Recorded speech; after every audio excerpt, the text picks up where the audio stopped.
paradox of local politics, of course, is that even though I think it's so important, we don't spend as much time on it.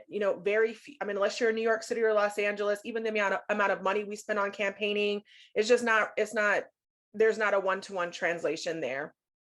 But local government actually controls so many things that affect your day-to-day lives, whether that's municipal waste, public utilities, and zoning. That's all handled locally. And you might be thinking, but what's zoning? And so zoning is the most sort of, people say local politics is like sidewalks and zoning. And I think that's partially true, but zoning really determines where things can go. And so I talked a little bit about that yesterday. But one thing that it also determines is, can you put an accessory dwelling unit on your property? If you have single family zoning, the answer is no. And so things, just so things that really just affect our day-to-day lives are really handled at the local level. And, in some ways, the way we think about local government is really a result of bad practices in the past. So thinking about the fat cats, the corruption of, Tammany Hall and all those things, such that when the reform era came, they made local politics the way it is today. And that's why 2/3 of our municipal elections are nonpartisan. And there's pros and cons to that, right? We know that partisanship is divisive. So it's great that it's not there, but then because it's not there, people aren't always as informed when they go to cast their ballots. The other sort of big reform era output is that these are off-year elections. So the pros of that are that the mayor, the council, they're at the top of the ballot. The cons are that no one is showing up to cast those ballots, right? So cities go through different questions and concerns about where should it be. And so just as a quick example, Los Angeles used to be, the city of Los Angeles, all 4 million people, used to be on an off-year cycle. And they just voted recently to move to on-year so that the current council and mayor, so Mayor Garcetti is serving 1 extra year, because where they would have been engaged in a local election right now, they're putting it off for 1 more year in a hope to get the turnout up, right? So that's sort of the reason that they did that. And so now they'll be on cycle with other state and national elections. But a city like New York is still off cycle. So if you follow the news at all, they have a huge mayoral race right now that they're working on. And so the primary is in June. And so it's sort of a big deal. But again, it's pros and cons. But where does the right to govern come from, right? And so local governments, whether that's your city or your county, a village, a town, wherever you live, whatever it's called, they get their power from the state government. And that's important because that helps how they organize. And there are different types of systems, structures that we'll get to. But it's just really important to know that municipalities, again, they get their power from the state, and usually almost any city, town, borough has something called a charter that really lays out the way that they're going to do things. So you might have a charter review. But the reason why I think it's really important for you to understand that sort of federal aspect of cities is there was a huge case in 1868. I mean, huge, I don't know, it was so long ago, but it's a big deal. And basically, a case was brought to the Supreme Court, and they decided that states can limit local power, right? Because they give the power, they can also take it away. And, whereas the federal government, the state government, it seems like there's a much clearer definition. At the local level, sometimes it gets a little bit murky. And so these are 2 terms that you might have heard. One is Dillon's rule, and this assumes that any gray area that's not explicitly laid out between the power of the state and the power of the local government, it will be resolved at the state level.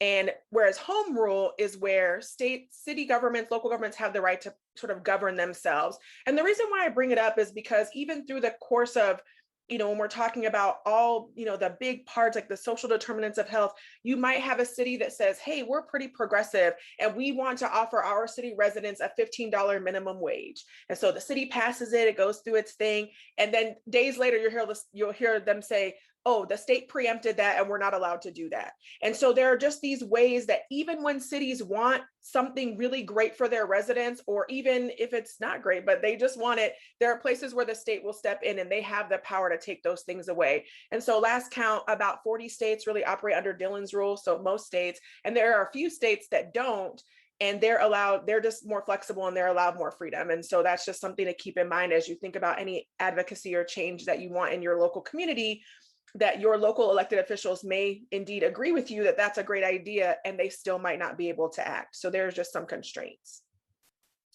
But I want to talk about structures today because mostly I love when people are like, I did not know that. So basically, there are a lot of different structures that cities use, and then I will talk a little bit about counties because I think they're important. But most cities use some sort of mayor council system, and that's where the mayor is the executive, and then there's council members that are elected. When the mayor is the executive, they do everything you think the mayor does. They set the budget, they hire and fire, they're in charge of things. So a lot of large cities have this system. So you think about a New York, a Chicago, a LA, the mayor that you know, Mayor Lori Lightfoot, Mayor Eric Garcetti, Mayor Bill de Blasio, they are the executive of their city. And so they really are, they have a lot of power. But most cities have a council manager system, and people don't know this. So in those systems, really the mayor and the council are elected to help work on legislation at the local level. Those are called ordinances. But really the person that is in charge of that city is the city manager. And so it's this strange thing where this person has this really important job. And if you were to poll people, they would say everything that the city manager does, people think the mayor does that, but the mayor does not do that. And so those are just really different systems, and we'll get to it. And then I also include some examples of a city commission system, which is really rare, but I just want people to see it because you can see that there are lots of different systems, and trying to figure out where the accountability mechanisms are in any given city. This is just helpful to doing that. Regardless of the type of system, again, elected officials deliberate to make ordinances. Again, that's the legislation at the local level. It's called ordinances. And again, I'll talk a little bit about county government because I think there are two really important offices that typically come out of the county that we get to elect as residents of those counties. So a strong mayor council system, right? That typical system, the system that you think is in your mind, the New York, the Chicago, the LA, this is where the people elect the city council and the mayor. But the mayor is actually in charge of your fire chief, your police chief. They appoint the parks department director. They propose the first round of budgets. And again, the city council you elect, and they do everything that you think that they're supposed to, where they make policy and they actually pass the budget, right? So that's a pretty standard system. And I think, again, this is a system that everyone thinks they have. There can also be a weak mayor system where the mayor's not quite as powerful as a strong mayor system. And so there, the city council is elected and the mayor comes out of the council. And so again, in this situation, the council does a lot. They're a little bit stronger. They propose the policy. Again, they pass the budget, but it's just two different types of mayoral systems. But most cities operate in a council manager system. And so this is where we elect the city council and the mayor, but the council and the mayor are in charge of hiring and firing that city manager. And so as you can see in this system, the city manager is in charge of all the departments. And typically they are the ones that make that first presentation of the budget, and all of that comes from those departments. There might be a couple other things that go on, but really here again, that the power for the date, that's not right, the power. The responsibility of the day-to-day running of the city is handled by this city manager person. And I always joke around that I'm going to go back to school and get an MPA and become a city manager, but I'm just kidding because I don't have time to go back to school, but it's like a secret dream, maybe when I'm older. And again, I just want to share a city commission system, which is again, and in each of these slides, you can see kind of where the people are, right? That's us, we're the residents. But here you just elect a bunch of different commissioners at large. You elect a mayor, and together they sort of do this work together. It's not clear that they're in charge of anyone else.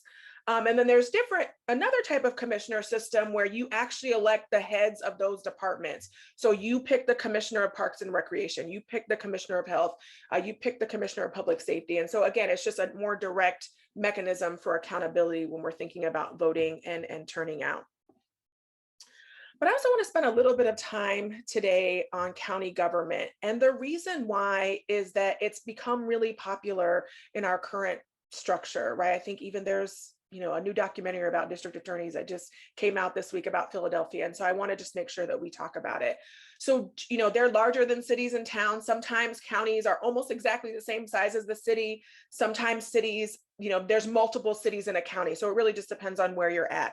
But they also get their charter from the state government, right? We know that from earlier. But there are two offices, again, that have become really important and popular in people's minds that we talk about. In many places, we elect sheriffs. And so they serve and they do their job, but it's an elected office. Of course, there are places where sheriffs are appointed, and so that's really different. But one thing to keep in mind is that the requirements of the job, it depends. In some places, you have to have previous law enforcement experience. In other places, I too could be a sheriff. It just depends. I don't know who would vote for me to be the sheriff, though. That would be detrimental. But in many places, the job that you know of a police chief, that's very similar to the sheriff. One thing that makes many sheriffs different is that they often control the county jail. And so that's something to keep in mind. But in many ways, their job otherwise is sort of they organize, they're the leader of their department, and they handle the budget, they do all those things. And for rural areas like where I live, the county is actually larger, the county is really big. And so in many of our rural areas, the sheriffs are the law enforcement of their county. So again, this is another place where it's a really important office, and you yourself might have never thought to myself, I really got to figure out who the sheriff is and how we elect that person. But again, the other place that people have really sort of focused on recently is the role of district attorney. And so you might have maybe watched some Law and Order. So my favorite Law and Order district attorney is Robinette, but that's old. That's like 90s old. But anyways, they do lots of things too. They conduct grand jury investigations. They are the ones that decide whether or not to prosecute particular cases.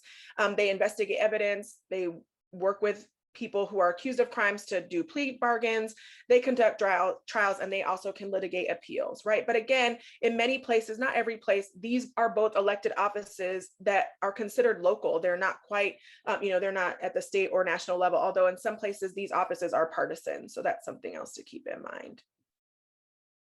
And so here we look at the county government. I did steal this from Harris County, Georgia. But again, right, the citizens of Harris County, they elect here their district attorney, the sheriff, the coroner. That's another office that you might not have thought was elected, but in fact it is. Different tax commissioners here. Counties are usually run by a county board of commissioners. And so you can see that they are then in charge of, there's a board of elections. They do other county administrations.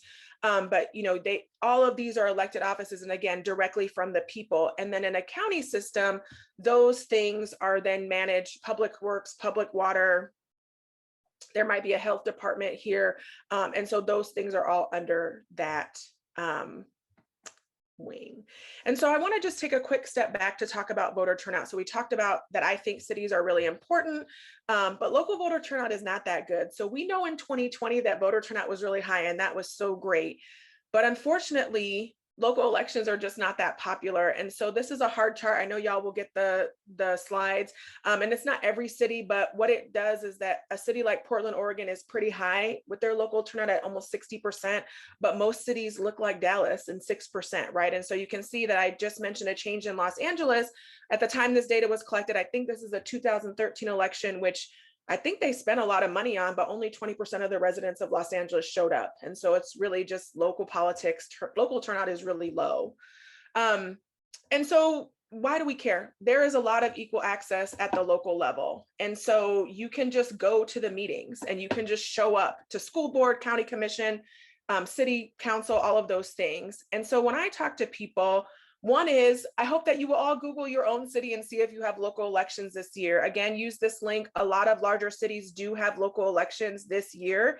And you can find out, State Board of Elections should have information, or your Secretary of State. It really just depends, but you can figure out what you're doing there. And the other thing I want to say is that, given the nature of this conference, there are a lot of organizations that you can decide to partner with because they're already doing the work. And I think that matters because in communities like mine and maybe like yours, trust and accountability are really, really important. And so outsiders coming in, that might not be well received. And so when communities already know the organizations that are doing the work, they can mobilize that community. They can meet the community where they are. And so I think it's really important to just support those organizations doing the work. And finally, you might be asking yourself, how can I get involved? And my first answer to everyone is, will you consider running for office? Not because I think everyone needs to run, but really good people won't run because they think they can't. And I want to tell you that you can, but that might be too much for you. So at least encourage you to participate in local politics, be a local voter, be engaged in your local politics.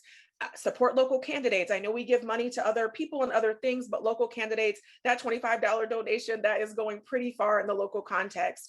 You can become a poll worker. We know that local counties administer elections. They need volunteers. They need help.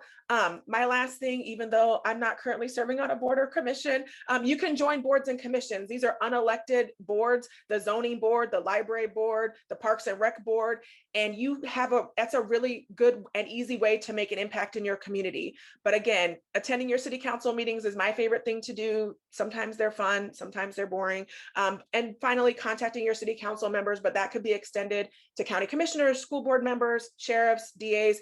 They are elected. When they're elected, they do work for you, so you can contact them.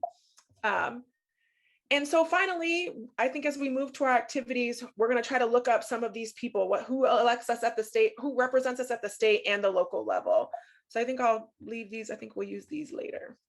Okay. All right, y'all. Thank you. Let me stop sharing my screen.